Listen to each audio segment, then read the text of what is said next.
Well, Iran and Russia have been Bashar al-Assad's biggest allies during the civil war. And today, Russian President Vladimir Putin warned Barack Obama about the dangers of a military strike on Syria.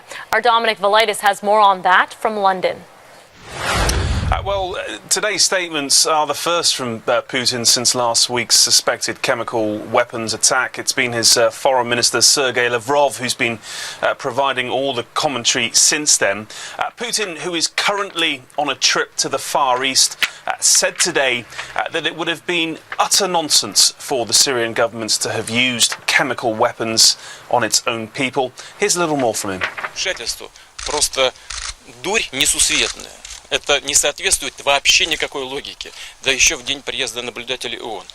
Поэтому я убежден, что это не более чем провокация тех, кто хочет втянуть другие страны в сирийский конфликт, кто хочет добиться поддержки со стороны могущественных участников международной деятельности. Vladimir Putin went on to say it would be extremely sad if the United States launched military action against Syria. He called upon President Obama, a Nobel Peace Prize laureate in his words, to consider the potential victims of any military attack and urged Washington to present the evidence as outlined by John Kerry yesterday to the United Nations Security Council. Putin's comments follow a statement that was released by Russia's foreign ministry last night, which said that any use of force by the US without UN authorization, no matter how limited, would be a clear violation of international law. And not only that, the statement continues, it would undermine any prospects for a political and diplomatic resolution and would lead to a new round of confrontation and casualties. Dominic, Barack Obama lost a key ally when Britain backed out of the plan for an attack. Who's left at this point?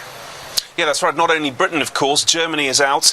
France, though, is in. The French President Francois Hollande still very much supports military action. He said that the country was ready to act alongside the United States. And he said that as polls in the country reveal that nearly two-thirds of French people actually oppose military intervention. This was a survey of a little over 1,000, and it found that 64% were against.